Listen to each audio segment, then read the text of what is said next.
नमस्कार दोस्तों, मैं विशाल सिंह बी कामी लर्निंग में आपका स्वागत करते हैं। आज हमारा सबसे महत्वपूर्ण टॉपिक होगा हिस्ट्री ऑफ इंश्योरेंस। भारत में बीमा का क्या इतिहास रहा है। वैसे तो इंश्योरेंस के विषय में आप सभी लोग जानते ही हैं। किसी भी आपकी भावी जोखिम की सुरक्षा प्रदान करने की इसके लिए कई कंपनियों की स्थापना की गई है। भारत सरकार में यह अभिन्न अंग के रूप में कार्य करती है। भारत में यह किन रूपों में लागू हुआ, इसके संबंध में आज हम आपको बताएंगे। चैप्टर मेरा है हिस्ट्री ऑफ इंश्योरेंस। जैसा कि सर विलियम जेम्स ने सामूहिक रूप से जोखिम उठाना ही बीमा है। किसी भी व्यक्ति के मृत्यु होने पर, दुर्घटना होने पर या आकस्मिक किसी भी कार्य से यदि उसे क्षति होती है, जो राशि मुआवजे के रूप में उसे प्रदान की जाती है, जिससे हम कह सकते हैं आर्थिक रूप से हम पूर्ति करते हैं, वो बीमा के अंतर्गत आता है। बीमा को भारत में दो भागों में विभाजित किया गया है। दोनों की अलग अलग हिस्ट्री आपको बताई जाएगी।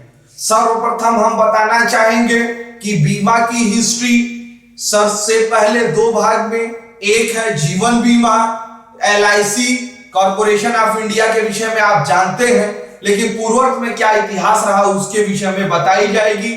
सेकंड आपका GIC है। प्रथम आपको हम बताना चाहेंगे LIC के विषय में। सर्वप्रथम इसको हम अपनी वेदों की तरफ अगर जाएं तो ऋग्वेद में योग क्षमा YOGA योग क्षमा जो सुरक्षा के रूप में दिया गया था। यह शब्द बहुत कम लोग जानते होंगे। आधुनिक भारत में यह ध्यान रखिएगा, सारा कार्य अंग्रेजों द्वारा नहीं किया गया है। आप वेदों को भी जानिए, वेदों में भी ऐसे शब्द लिखे गए हैं जिसका इतिहास बताता है कि भारत बहुत पुरातन है और सारी चीजें, ये सुविधाएं वहां थी। इसके विषय में मैं बताना चाहूंगा। इसको यदि आप देखेंगे तो इसमें अनाजों पर किसानों को होने वाली क्षति की सुरक्षा का प्रदान किया जाता था, भले ही वह बीमा शब्द नहीं था, योग क्षमा के रूप में था।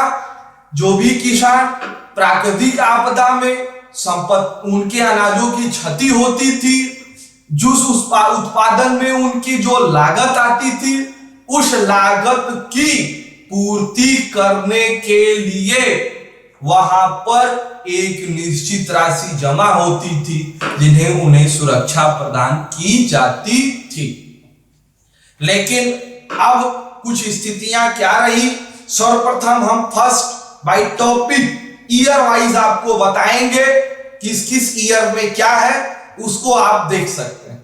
सर्वप्रथम 1818 में इंग्लैंड में ओरिएंटल लाइफ ऑफ कंपनी की स्थापना की गई, जो भारत में भी इंश्योरेंस का कार्य करती थी। लेकिन मैं यह स्पष्ट रूप से बता देना चाहता, वह सिर्फ अंग्रेजों का ही इंश्योरेंस करती थी, किसी भी भारतीय व्यक्ति का नहीं करती। बाद में विरोध होने पर वह अपने आप को परिवर्तन किया तो भारतीय व्यक्ति का भी इंश्योरेंस होने लगा। लेकिन प्रीमियम की राशि अंग्रेजी ब्रिटिश मैन और इंडियन पर्सन में 150 डेढ़ गुने का अंतर होता था। सपोज दैट यदि किसी ब्रिटिश पर्सन से 100 रुपीज प्रीमियम ली जाती थी, तो किसी भारतीय व्यक्ति से 150 मिनिमम, मैं अप्रॉक्सिमेटली बताता हूं, यही था। ऐसा था, भेदभाव की भावना थी, ये स्पष्ट। सेकंड आप देखेंगे 1870 में भारत की सर्वप्रथम बॉम्बे म्यूचुअल लाइफ एश्योरेशन सोसाइटी की स्थापना की गई, जो भारत में सर्वप्रथम इंडियन इंश्योरेंस कंपनी थी। इस कंपनी के अंतर्गत आप इंश्योरेंस बीमा करा सकते।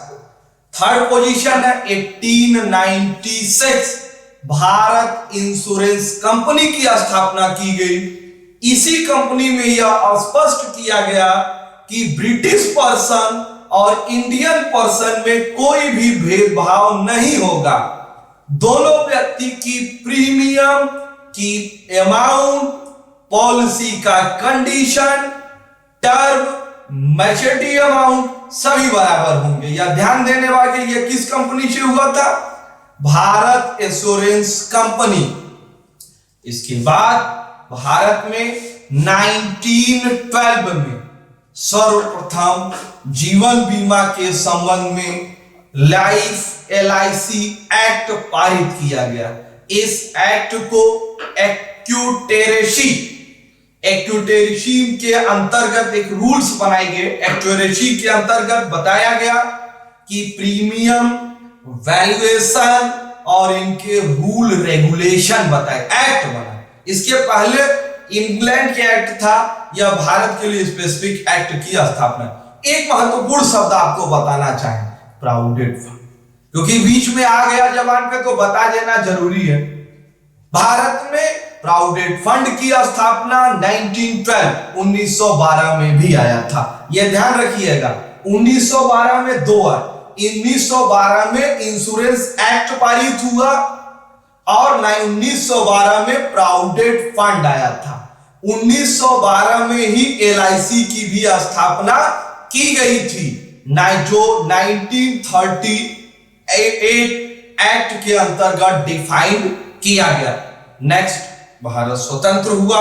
स्वतंत्रता के बाद जीवन बीमा के अंतर्गत भारत ने अभूतपूर्व परिवर्तन किया गया, जिस अभूतपूर्व परिवर्तन के विषय में मैं नेक्स्ट वीडियो लाइफ इंश्योरेंस के बीच में स्पष्ट आपको पूरा डिटेल्स दूंगा, क्योंकि वो लंबा वीडियो होगा। आज हम हिस्ट्री बता रहे हैं तो इसलिए दोनों की हिस्ट्री आपको बताते हैं। स्वतंत्रता के बाद 1956 में LIC में भारतीय संसद में LIC जीवन बीमा के संबंध में एक्ट पारित किया गया, जिसमें छोटी बड़ी 245 कंपनियों को मर्ज कर दी गई। LIC life insurance corporation of India एक निजी संस्थान के रूप में स्थापना हुई, जो GOI government of India in central government के द्वारा नियंत्रित हो गई, जो बहुत ही डिटेल भारत में नॉन फाइनेंशियल सेक्टर में सबसे बड़ी अग्रणी के रूप में यह कार्य करती है। सेकेंड ग्रुप पे हम आपको बताना चाहेंगे GIC, जनरल इंश्योरेंस कंपनी। व्यक्ति छोड़ के सभी लोगों की इसके अंतर्गत बीमा की जाती है। इसके अंतर्गत social welfare insurance, marine insurance, fire insurance, mortgage insurance, other insurance, motor vehicles, kettles etcetera कई चीजें आती हैं व्यक्ति छोड़कर। और इसका डिटेल्स मैं GIC बताऊंगा, तो उसमें बताओ। आज हमें बताना है हिस्ट्री ऑफ GIC, क्या इतिहास है। जैसा पूर्ववर्त में हिस्ट्री GIC की स्थापना 1850 ने ट्राइटन इंश्योरेंस कंपनी कोलकाता में ब्रिटिश कंपनी के द्वारा स्थापना की। भारत में सर्वप्रथम 1850 में Triton insurance company. Second step 1907 में इंडियन मर्सेंटाइल इंश्योरेंस कंपनी की स्थापना की गई। 1938 में भारत में इंश्योरेंस एक्ट बनाया गया, जिसके अंतर्गत यह प्रोटेक्शन दी गई, नियम रूल रेगुलेशन बनाए गए, जिसके अंतर्गत इंश्योरेंस कंपनियां काम करती हैं, जो गवर्नमेंट ऑफ इंडिया के अंतर्गत रहती है, जो दोनों को कंट्रोल करने के लिए LIC और GIC हैं। उस समय पर 1938 का मैं बता रहा हूं, यह ध्यान रखिएगा, यह मत सोचिएगा ये प्रेजेंट कंडीशन है। उस समय 176 कंपनी थी। इसका टोटल बिजनेस 2,298 करोड़ रुपीस था। ब्रिटिश रूल्स के अनुसार 120 section 8 schedules by British rule, इसके अंतर्गत GIC काम करती है। LIC और GIC के नेक्स्ट वीडियो में आपको डिटेल्स हम देंगे। आप मेरे नेक्स्ट वीकॉम ई लर्निंग पर जाके उसको देख सकते हैं। मेरा आपसे विनम्र अनुरोध है, आज आपने मेरे ये वीडियो देखे, इसके लिए मैं आपको धन्यवाद कहना चाहता हूं। मैं आपसे यह कहना चाहता हूं कि यह आपके नॉलेज को बढ़ाने के लिए ये वीडियो चलाएंगे। इसे maximum like, subscribe and share करिए। आप एकदम स्वस्थ बने रहिए और अपनी शिक्षा की ऊर्जा को बढ़ाइए।